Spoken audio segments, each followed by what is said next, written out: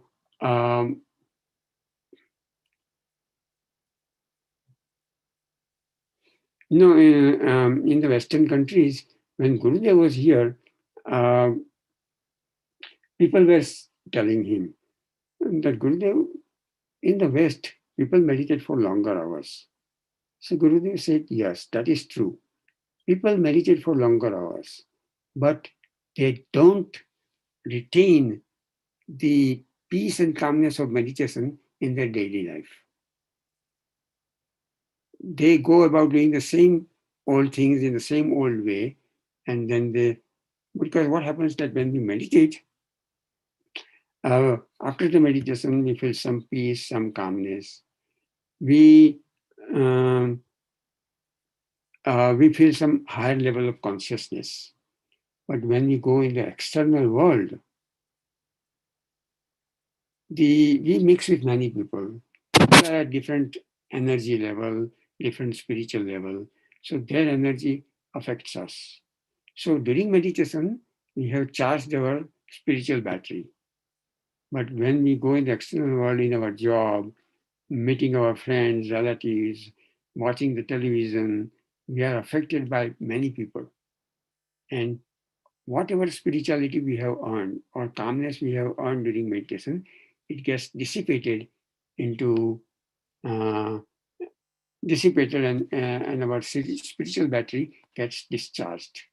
And that is why we should meditate daily, every day. That is why it is so important to meditate. If you don't have time, meditate for 5 minutes, 10 minutes, 15 minutes, but don't let a single day go without meditation.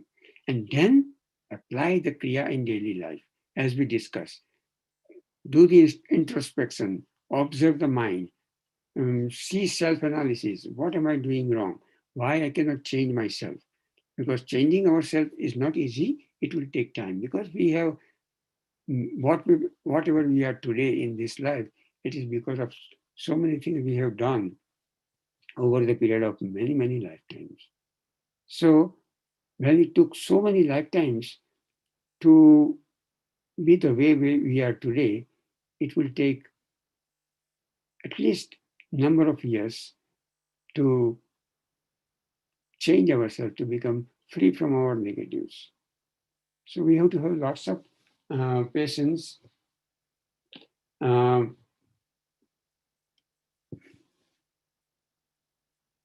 um, so we should have lots of patience and perseverance.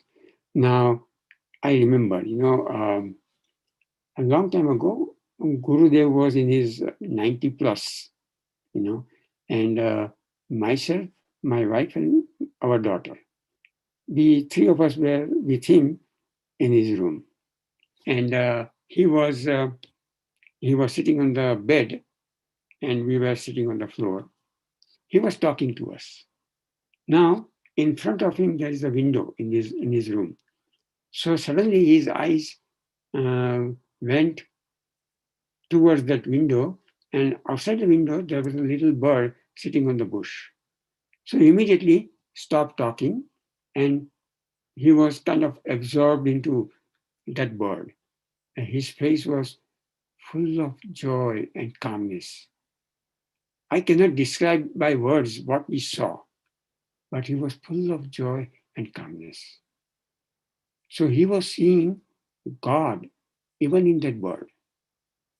Now, we, uh, at this our level of spiritual level, uh, we cannot see God everywhere, and we cannot see God in even in the birds or animals.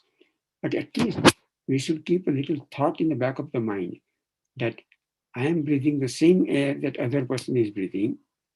Power of God is same power of God is abiding within him. So we uh, should at least keep a little thought in the back of our mind and try to deal with the person lovingly, peacefully, and calmly. Because I hear, so many times people talk after about Kriya meditation. Some people say that, oh, I perceive very loud sound during meditation. I can I can see light during meditation. I can feel a lot of energy going into my spine, moving from going up in my spine. And some people say, oh, during meditation, I didn't have any body sense. But then these people talk like that, but when they go into daily life, they don't behave properly. They get very easily angry. They are full of negative qualities. So if this is the case, if you cannot change yourself, you cannot become free from negative qualities, then what is the use of meditating? Because meditation is done to make ourselves better, to become more pure, more divine, more loving. So I do not know um, uh, whether they are just imagining that they are having no body sense or hearing divine sound, or that, or they may be really feeling that. But if they feel that in during meditation, they should be able to change themselves. It is not easy to change oneself. It takes time, but we should make effort. So we can change gradually and slowly. We cannot see God in everybody, but we keep a little thought in the back of the mind that God is in other person also, and we should gradually change ourselves, become a better person. And then ultimately one day, when we reach the state of the level of Gurudev, Guruji, we will be able to see God in everybody. But we should start like this. We should remain conscious about the presence of God in ourselves and everybody else. So that is very important, that we should change. If we don't change, there is no use of meditating. So meditation should make us a better person. But to do that, along with meditation, we should try to practice Kriya in our daily life. I can give you another example. I saw how you can apply Kriya in daily life.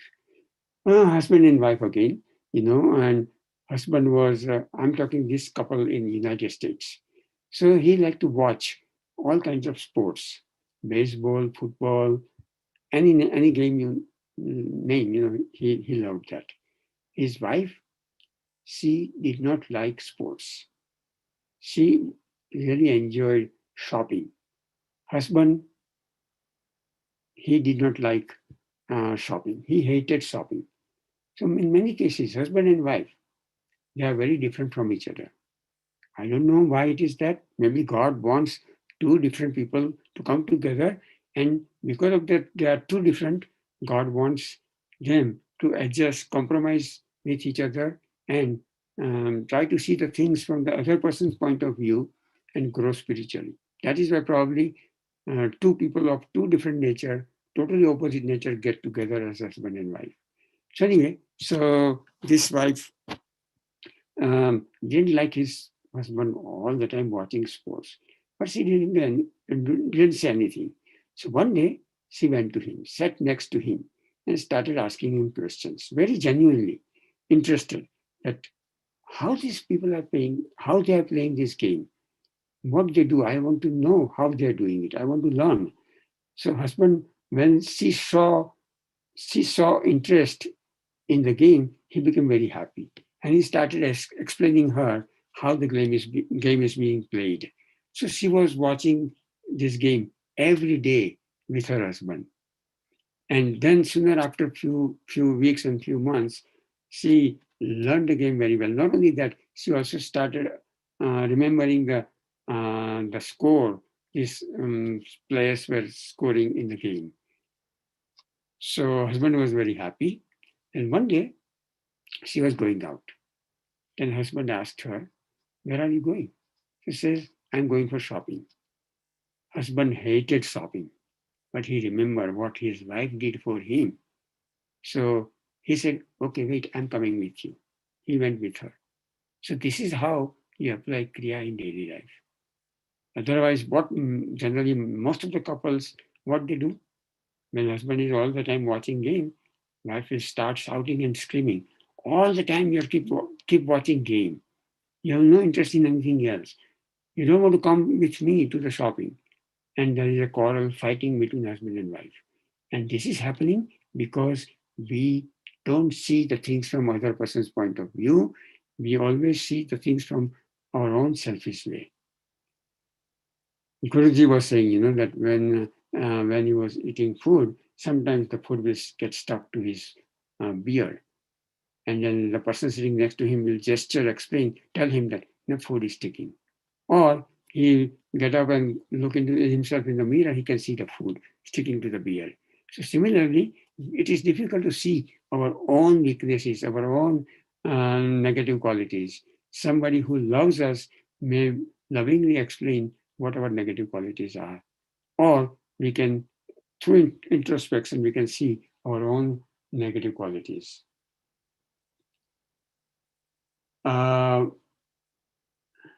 I also remember in 1992, Gurudev came to Cincinnati.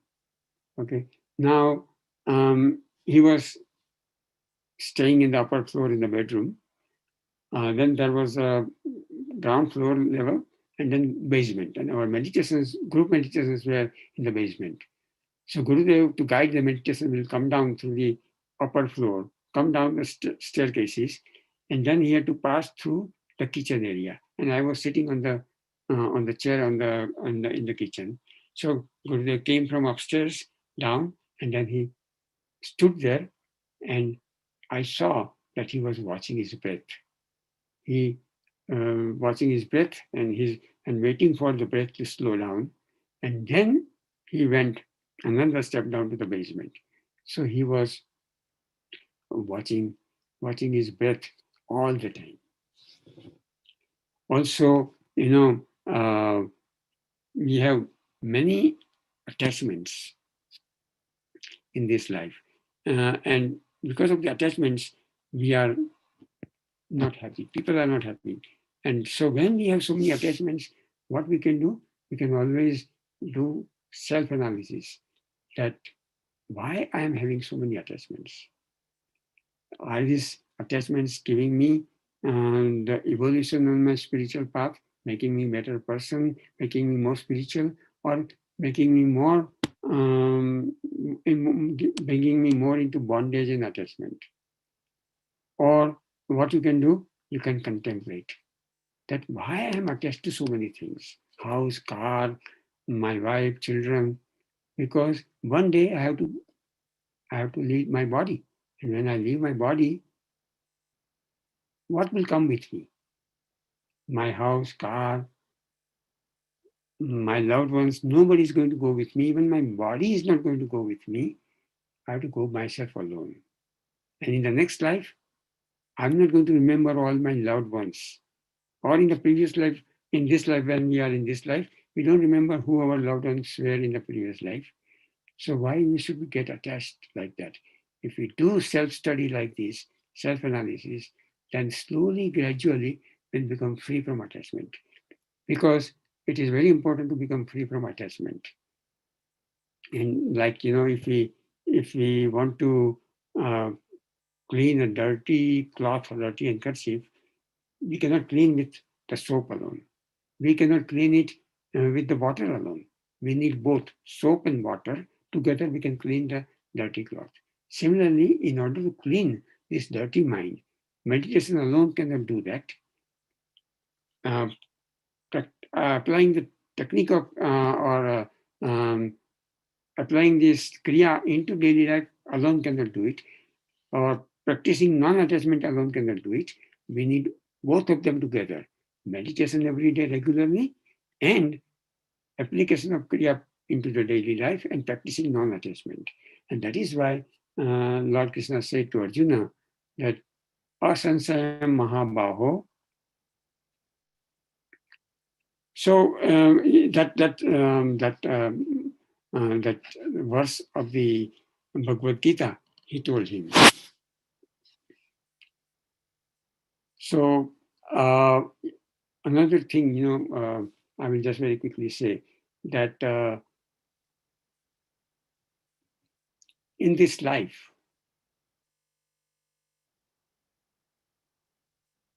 God has given us the mind and senses to enjoy this world.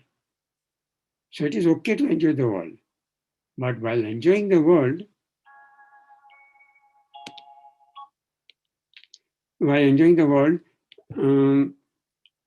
okay, there was a phone ring. So it is okay to enjoy the world, but while enjoying the world, if we identify with these objects of this world and we cannot see God within us, then that is Maya. But if we enjoy this world, while enjoying this world, we always keep a thought in the back of our mind that because God is inhaling and exhaling through me, and that is why I can enjoy this world, the objects of this world. If we keep that thought in the mind, then it is not Maya, and we are seeing the real thing in the world. So that is the difference between enjoying the world without watching the breath or without feeling the God, and with watching the breath. So I will conclude this talk with a little prayer. Sarve bhavantu sukhinah, sarve santu niramayah, sarve bhadrani pasyantu, ma kaschit dukh bhavet. May everybody be happy and healthy. May everybody see the auspicious sight. Let there be no share in sorrows and suffering. Let everybody be happy, full of joy and bliss. God bless you. Thank you. I bow to you all.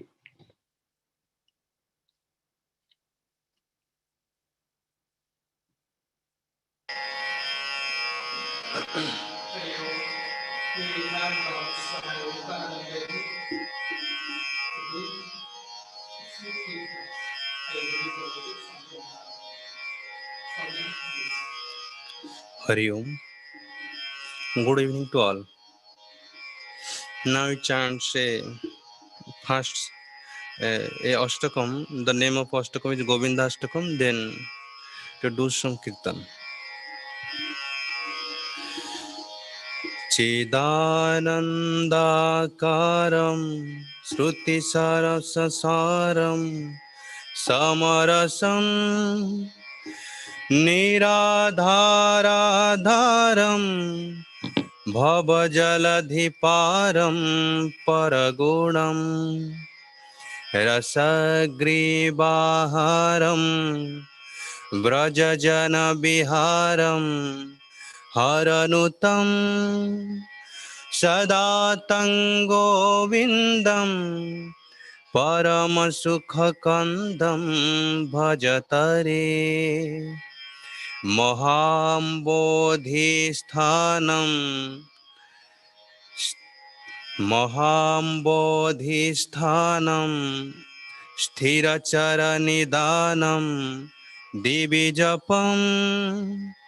Sudhadharapanam Vihagapatiyanam Yamaratam Manogyam Sugyanam Munijananidhanam Dhruvapadam Sadatanggovindam Paramasukakandam Bhajatare Dhiya dhaire dheyam Shravanaputapeyam Yati barai Mahabhakye geyam Tribhuvana vidheyam Vidhiparam Manomanameyam Sapadi hrudineyam Navatanum Sadatanggovindam Paramasukakandam Bhajatare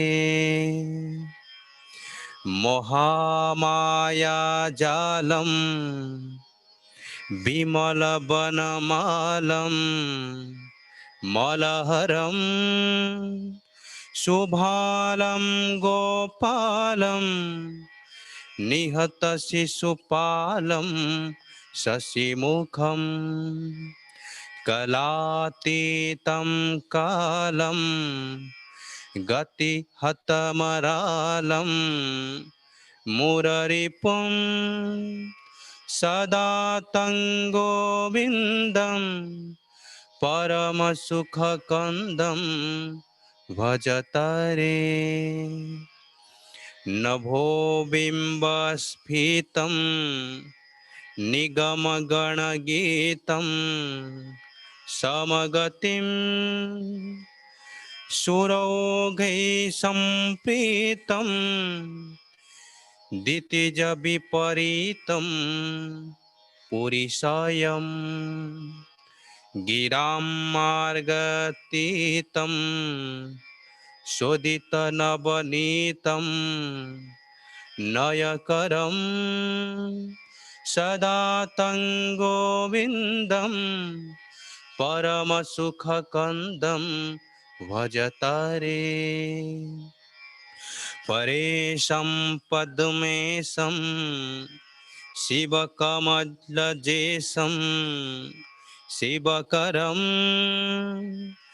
द्विजेशं देवेशं तनुकुटिलकेशं कलिहरं खगेशं नागेशं निखिलभुवनेशं नगधरं सदा तं गोविन्दं परमसुखकन्दं भजतरे रमाकान्तं कान्तं भवभयभयान्तं भवसुखं दुराशान्तं शान्तं निखिलहृदि भ्रान्तं भुवनपं विवादान्तं दान्तं दनुजनिचयान्तं सुचरितं सदा तं गोविन्दं परमसुखकन्दं भजतरे जगज्ज्येष्ठं श्रेष्ठं सुरपतिकनिष्ठं क्रतुपतिं बलिष्ठं भूयिष्ठं त्रिभुवनवरिष्ठं वरवाहं स्वनिष्ठं धर्मिष्ठं गुरुगुणगरिष्ठं गुरुवरं सदा तं गोविन्दं परमसुखकन्दं भजतरे गदापाणोरेतत् दुरितदलनं दुःखशमनं विशुद्धात्मास्तोत्रं पठति मनुजो यस्तु सततं स भुक्त्वा भोगौधं चिरमिह ततोपास्तवृजिना परं विष्णोः स्थानं व्रजति खलु वैकुण्ठभुवनं व्रजति खलु वैकुण्ठभुवनं व्रजति खलु वैकुण्ठभुवनम्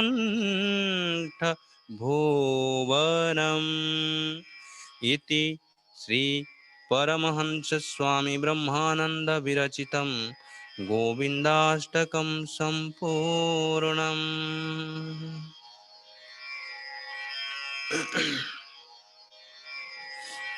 Now we'll sing a kirtan. It was written by Sri Bhupendranath Sannal.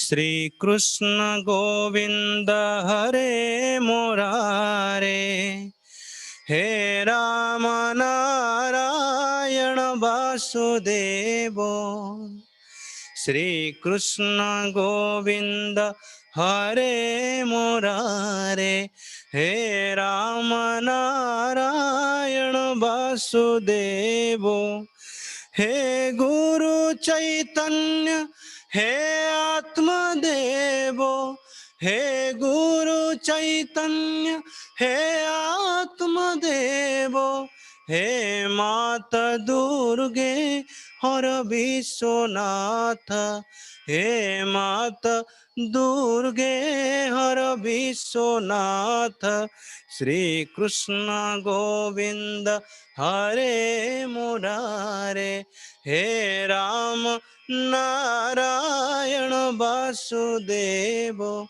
Shri Krishna Govinda, Hare Murare, He Ram Narayana Vasudeva, He Guru Chaitanya, He Atma Devo, He Guru Chaitanya, He Atma Devo, He Mata Durge Har Vishwanatha, He Mata Durge Har Vishwanatha, Shri Krishna Govinda, Hare Murare, He Rama Narayana Vasudevo, Shri Krishna Govinda, Hare Murare, He Rama Narayana Vasudevo, Shri Krishna Govinda, Hare Murare,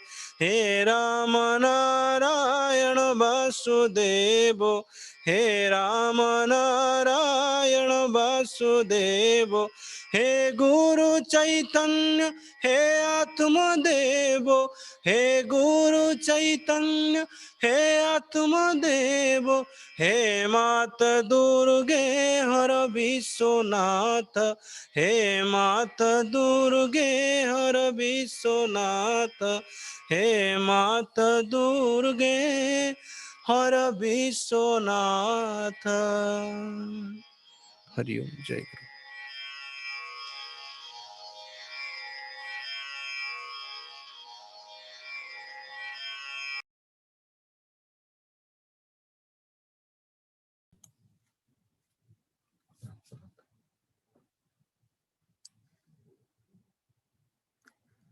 Beloved Gurudev is the sunshine of life. Beloved Gurudev is the sunrise of wisdom within. Beloved Gurudev is the remover of obstacles from the path of our life and sadhana. Beloved Gurudev renovates our breathing system through the practice of yoga. Let us pray and bow to beloved Gurudev, Sri Guruji, and all masters of the lineage, all masters of the world religions of all times and places, and the master of the creation. I also feel tempted to bow at the feet of all monks and yogacharyas who appear at different times of the schedule during this seminar, and all others who are at the back.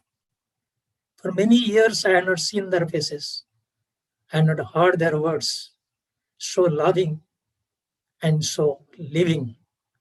I bow to Bhadrayu Baba and through him to all yogacharyas and monks, to rebuild a new sense of fraternity, fellowship among all of us in the holy Hari Harananda order and the family of devotees and disciples.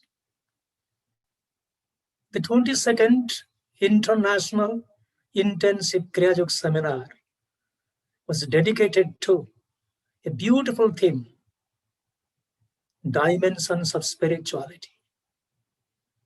And I was enjoying how the lotus of this spirituality was blooming petal by petal with each guided meditation, with each session of prayer and chanting, and the elevating message of Sri Guruji and the follow-up speeches, talks, and discourses of monks and yogacharyas.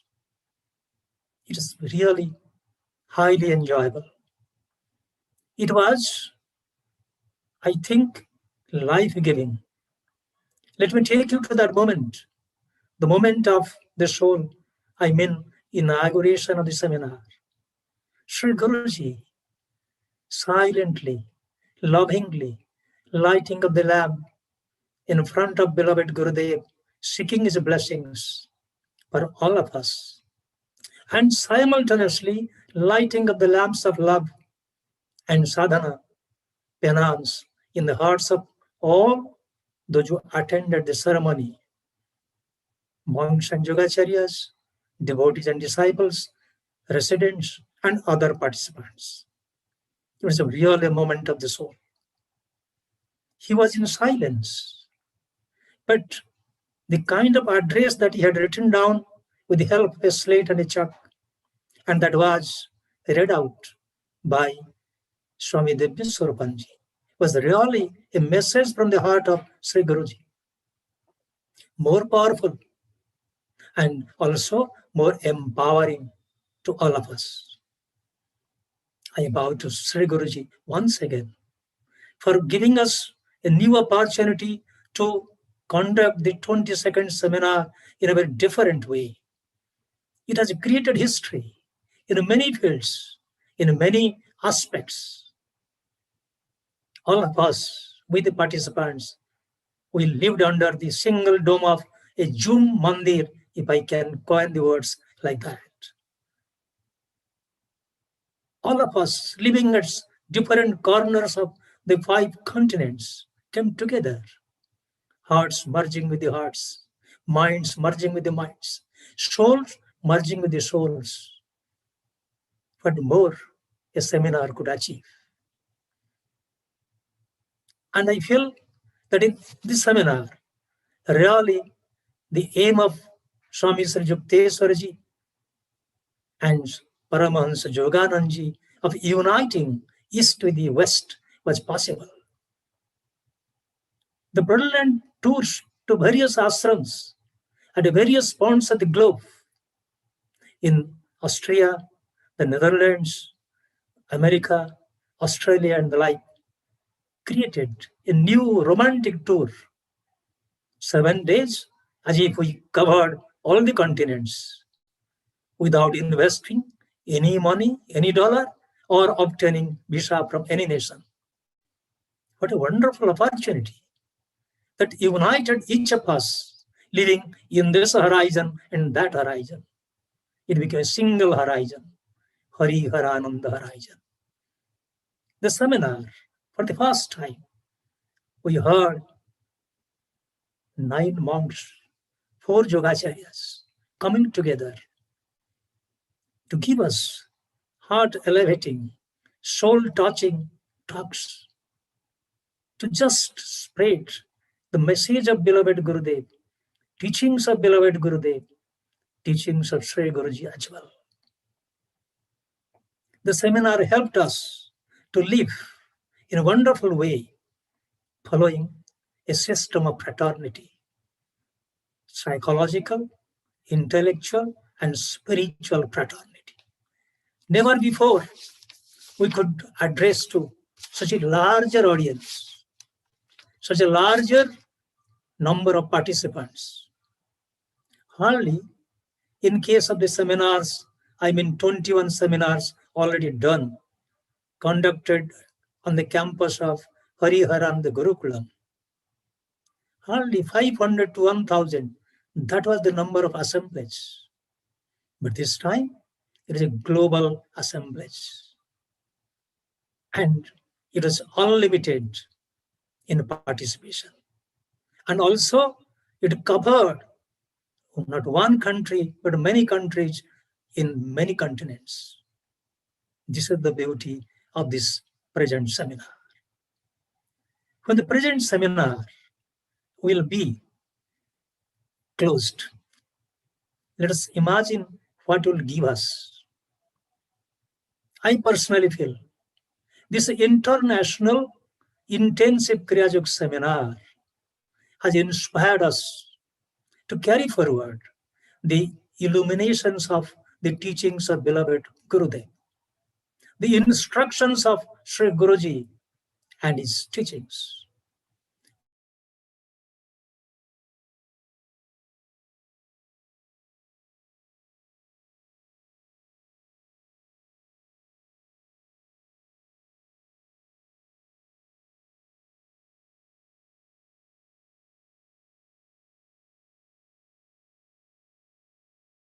Personal intensive Kriya Yoga seminar, from the point we come to an end, will be split into thousands of many individual intensive Kriya Yoga seminars at our heart and homes. This is the beauty. Seminar isn't coming to a close. Seminar will transform you. It will be transformed into hundreds and thousands of seminars at home, at hearts. The seminal thoughts, the beautiful thoughts, the brilliant thoughts will be always contemplated upon through our meditation, prayer, and other moments of passive or fantastic roaming with the Brahman. This seminar has helped us to evolve a life of love and compassion. My mind goes to that day when Sri Guruji offered us a beautiful gift at the closing days of 2020 and the beginning of 2021. And the booklet based on coronavirus crisis. Toward the end part, I found 8 commandments of Sri Guruji for bringing about a new change in the life, in the society, in the state, and in the international sphere. He has emphasized that coronavirus demands a change, a transformation, a revolution in all fields of civilized life. History will be definitely recording this moment as a moment of change. In the 8-fold advices, or better say instructions, he has said, number 1, protect the nature and the living beings and things. To protect the nature. For many decades, philosophers, economists, physicists, scientists, lawyers, politicians, poets, all are demanding a change in our attitude toward the nature. 50 years ago, the nature was something different. The forest expanse was different. The forest beauty was different. The mountain beauty was different. The river and lakes beauty was different. The beauty of the sea was also different.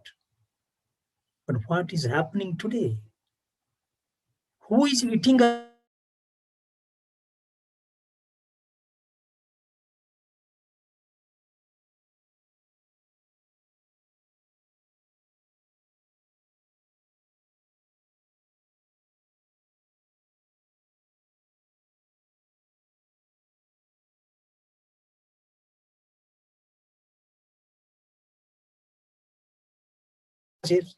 That in our life, we should love the nature, mingle with the nature. I remember one day, Sri Guruji told us, how many of you raise your hands to see sunrise and sunset every day? How many of you enjoy sunrise? If we cannot rise before sunrise, cannot enjoy sunrise, how can we help sunrise of wisdom within? Loving the nature, going to the nature, protecting the nature, purifying the nature. Everywhere the nature is crying, we should see with a loving heart and eye how tears, drops are falling down from the cheeks of the nature mother. nature. Never before nature was so helpless. Never before nature was crying, but the nature is crying today. This seminar may cultivate a new spirit to translate the message of Sri Guruji, number one, to protect the nature and the living beings and things. To make nature beautiful, to plant trees. To make civilization beautiful and healthy, to plant trees. There's a beautiful Kriya connection between the tree and that of the human life. Human life is consuming oxygen and expelling carbon, and the tree inhaling carbon and exhaling oxygen. This beautiful participatory exhalation and inhalation is a kind of Kriya exercise of the nature. We should salute to this Kriya connection and should protect this Kriya connection. More number of trees can make the planet beautiful, make the people of the planet healthy and happy. Plant. We must salute it. We must plant. More number of plants. We need not worry about the forestation or afforestation schemes of the governments at various corners of the globe. Each individual should come forward. I remember our grandmothers in India, at most of the places, used to feel contented to plant trees. And there is a ritual marrying, to organize a marriage ceremony between a tree with another, a banyan tree with a peepal tree. They used to think like that. It's not really the marriage of the trees, but a marriage of two important aspects of the life. Oxygen giving aspects of the life. The tree that is giving us flower, fruits, leaves, shade, and the barks must be honored. The tree is the giver. There's no question. The tree never laments, never grumbles, never hesitates. It gives. I think next to that of sun, moon, stars, those who keep on giving us light, illumination, love, trees giving us life, love, and compassion. Should we not protect the trees? Should we not plant the more number of trees to make the world more greener? Sri Guruji says on the third aspect, we must purify the climate. To purify the climate, our actions are making the climate more polluted. It is devastating the beauty of the climate, the healthy conditions of the climate.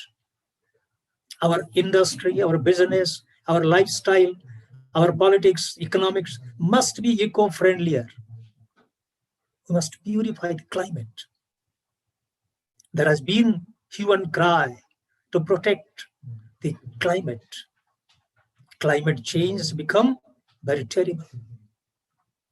If you look to that of the territory of the frozen snows at the South Pole, it is getting diminished day by day. Every approach of the summer, bigger slices of the snows are gone, sliced off. Snows heaped there for millions of years. And that is governing the temperature of the globe. And that governor is under attack today. The climate gets changed because that governor is being attacked. Snows of the solar region. That is the monitor, thermal monitor, and we should respect that. Scientists are calculating, anticipating that if the process of pollution continues, then more melting of the snow, sea will rise up in its water surface, enough above the surface of the soil.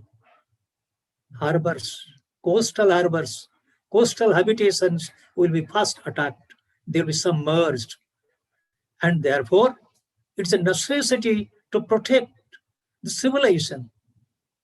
To protect the civilization we demand, there must be a protection of the snows, the climate, the glaciers, its expanse, its coverage at various points of the world are getting diminished.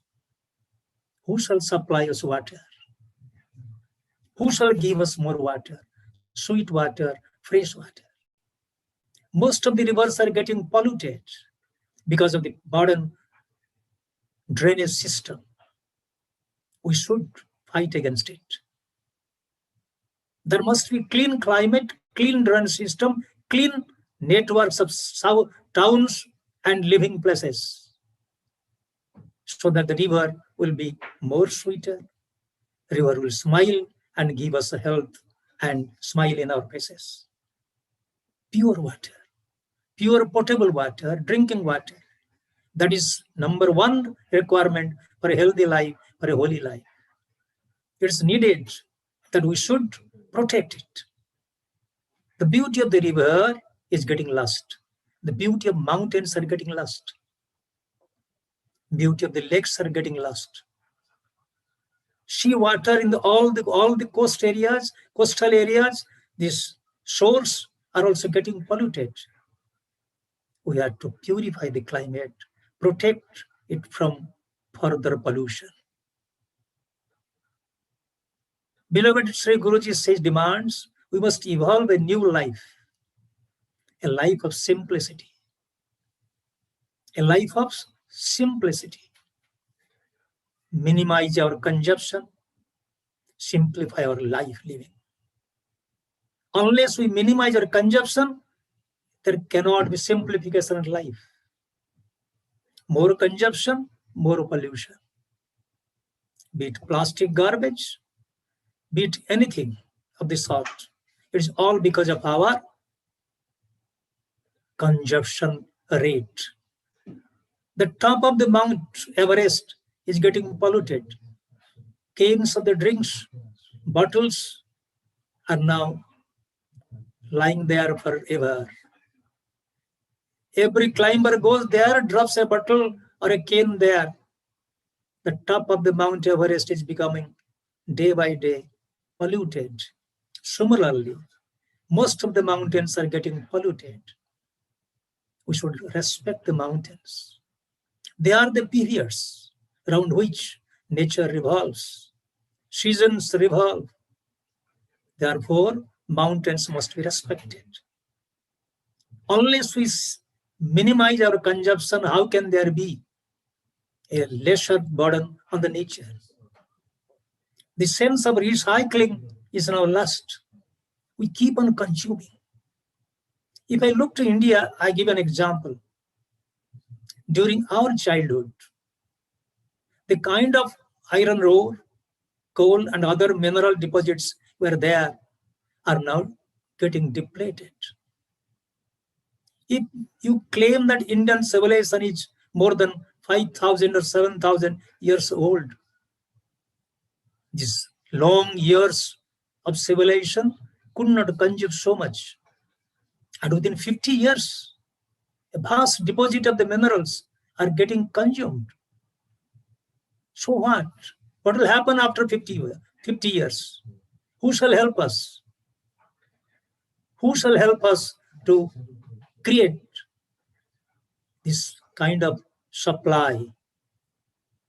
Demands are being created through various ways of advertisement, by floating various theories of dream and lavish life, luxury life.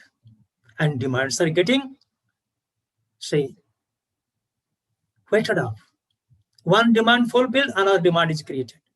And in the process, nature is bearing the consequence of this aggrandizement, this greater demand of supply. We have to have lesser demand. If there is a greater demand, supply is bound to be greater. If the demand is minimized, the supply will be subdued. Therefore, it's a necessity. We should come together to simplify our demands by any means. Simplification of life in the dress, simplification of food, simplification of living conditions, working conditions, simplification of our all aspects of the life, entertainment. This kind of simplification can create spiritual life more healthier and more prosperous. To evolve organic farming. In the last century, there is a heavy dependence on the introduction of machineries into that of the agricultural areas. To talk of that of India, I'm giving an example. During our childhood, we had seen farmers were using bullocks and the plowshare. But where are they gone? Not a single plowshare anywhere, not a pair of bullocks dragging this plowshare.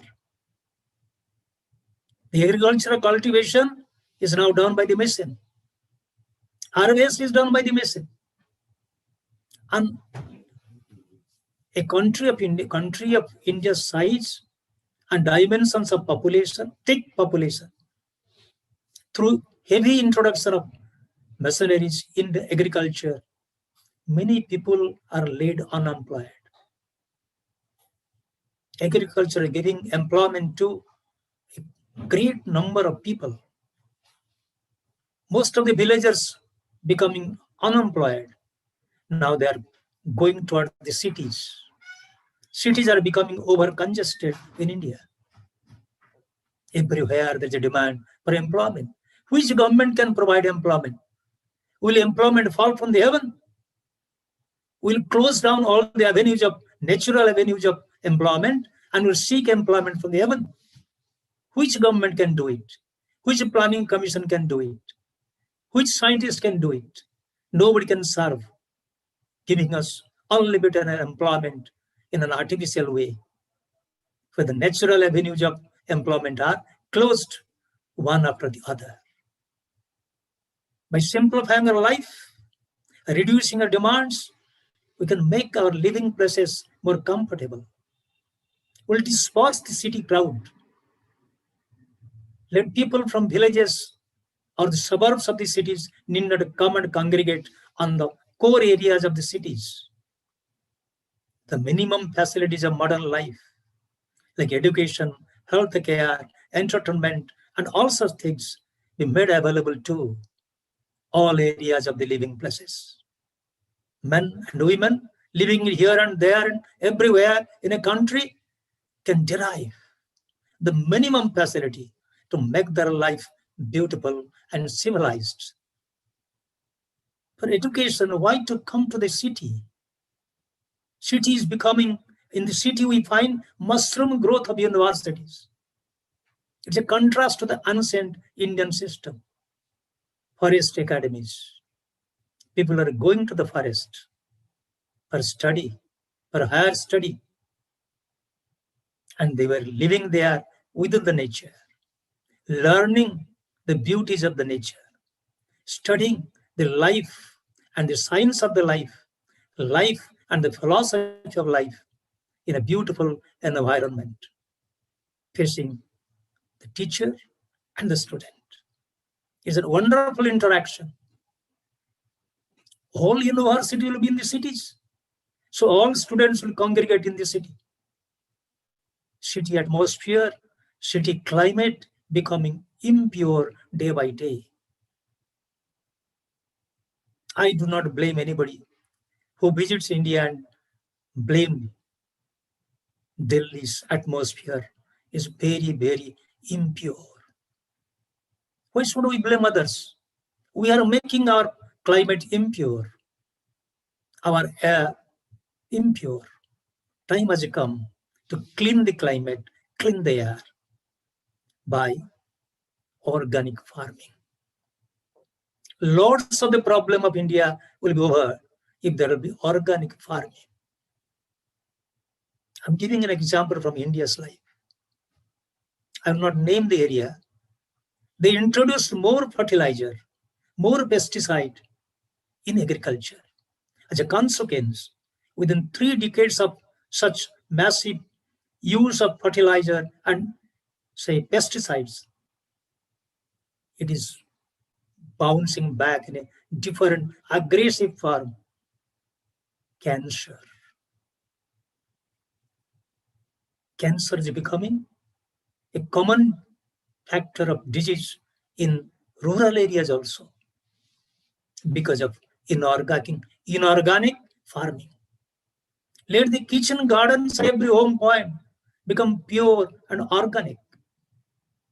Let the farmland become organic farmland. In my last visit to USA, one of my friends was guiding me through the various lanes and bylanes of the supermarket and bigger marketplaces. He told me, look at this. Here is organic fruits and is inorganic fruits. Organic farming.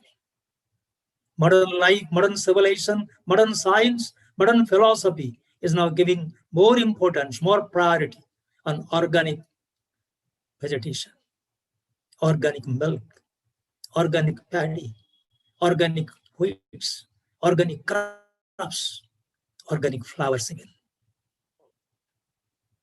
We are organic in nature. Our system is organic.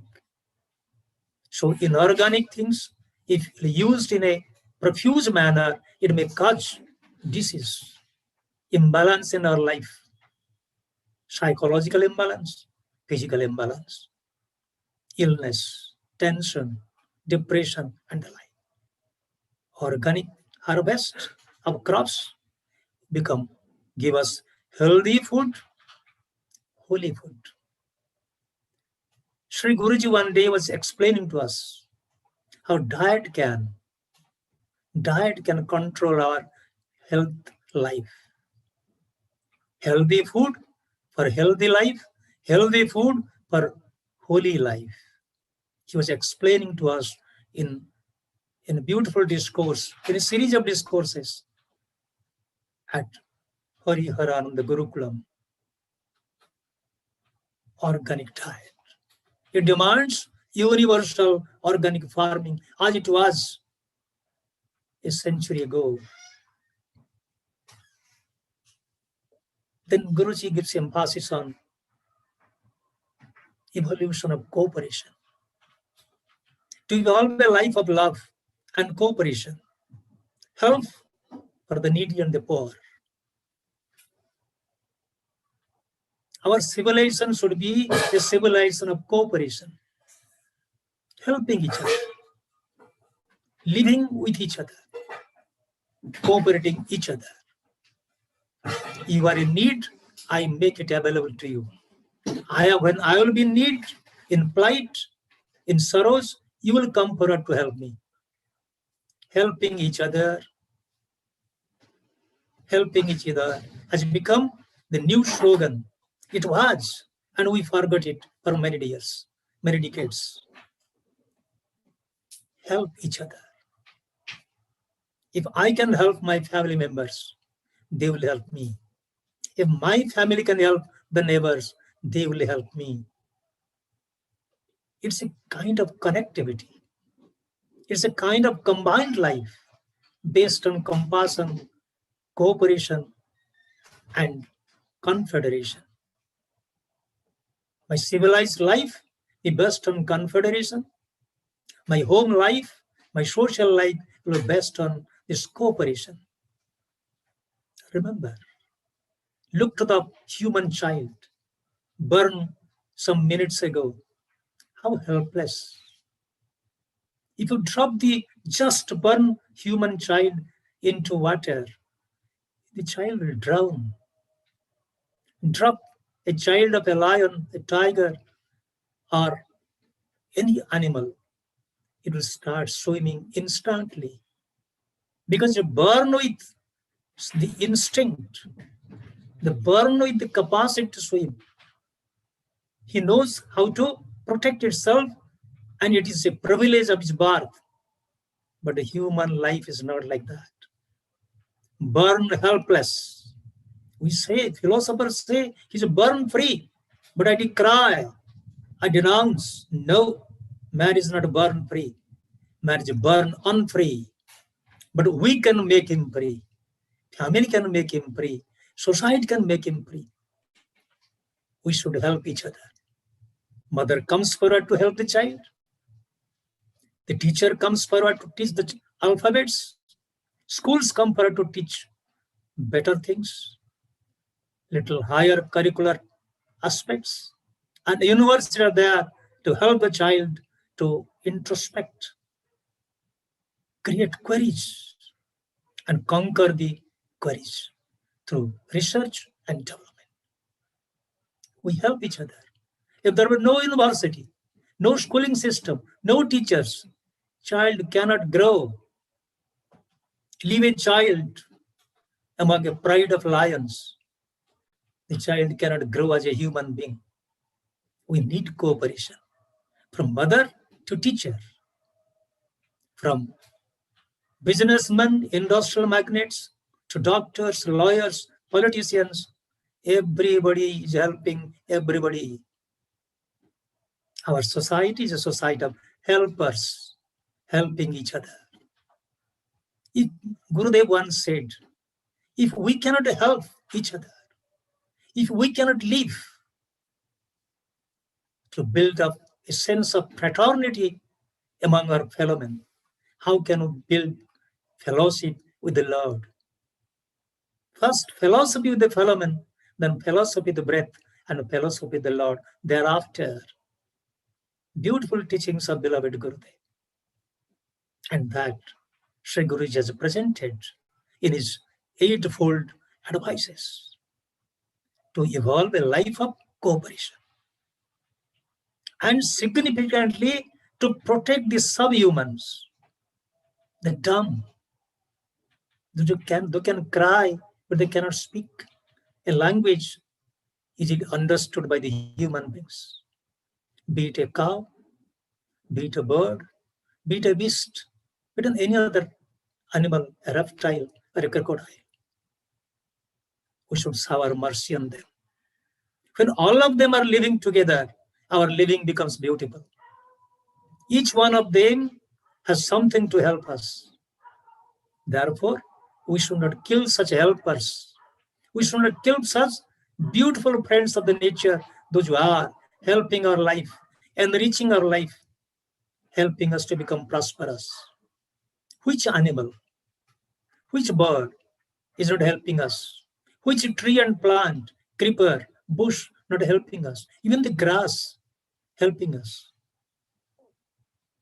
All subhumans in different forms must be respected. Our appetite must be disciplined.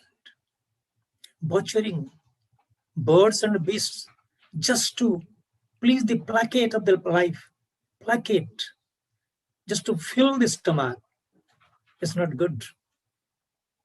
We are vegetarian by nature. Our teeth, you look at the teeth structure, we're organic in nature. However, teachers, they allow, okay, you can have non-vegetarian style of living, but in a controlled way, not a massive non-vegetarian life.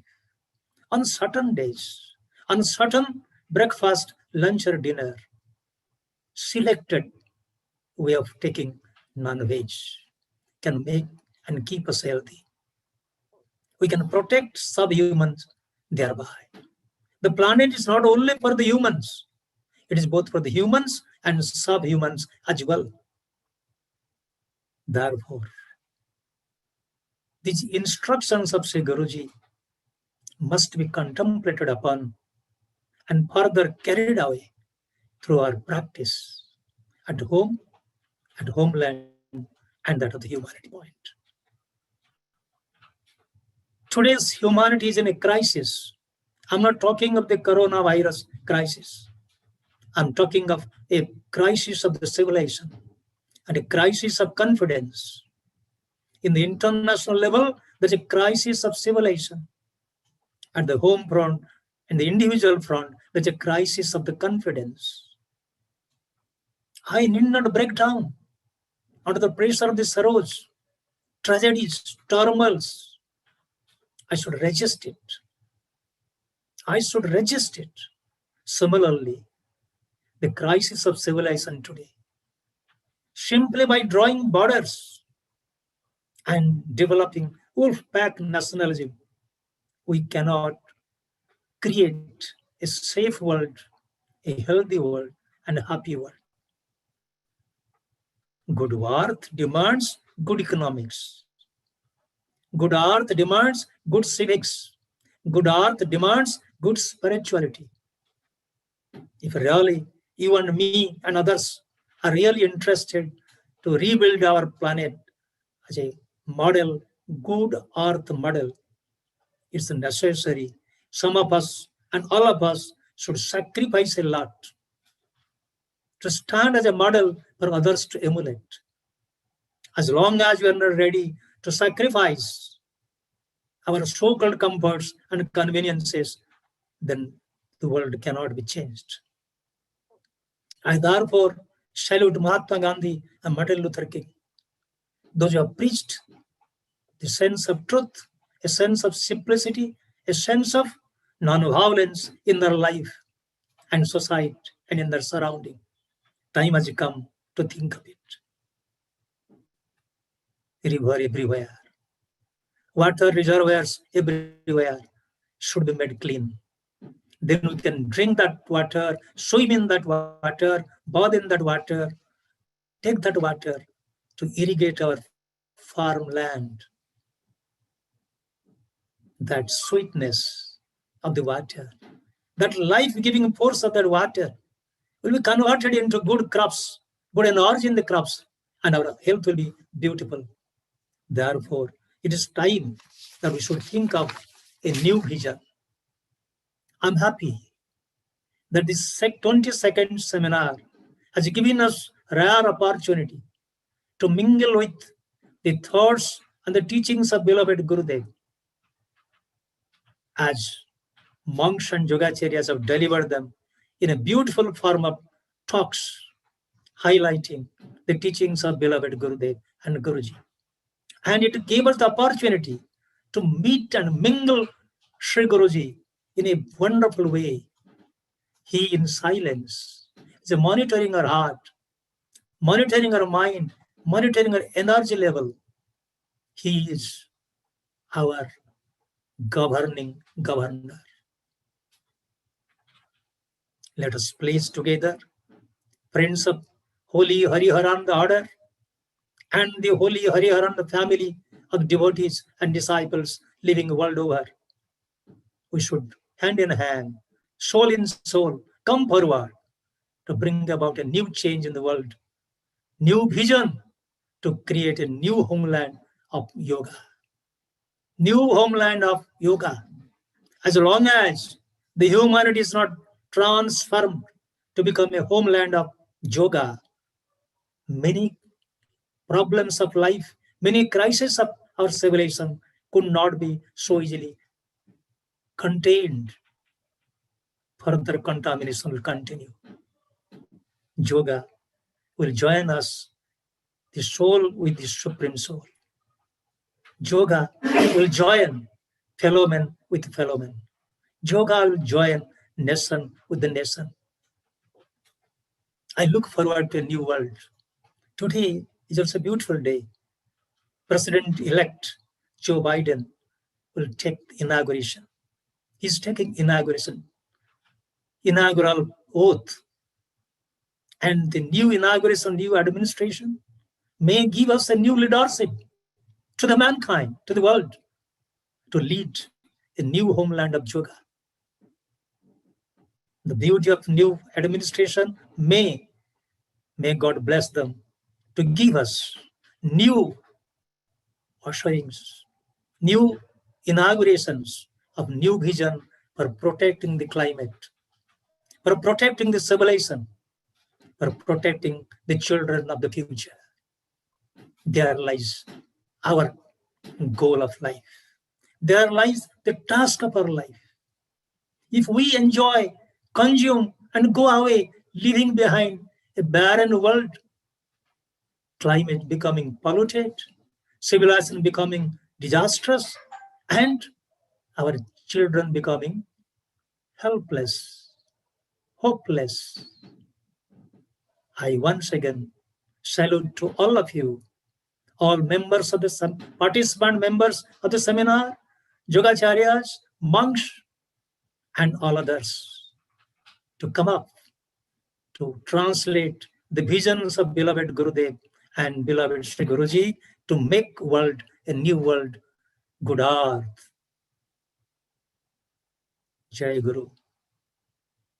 Jai Guru. Om. Amen.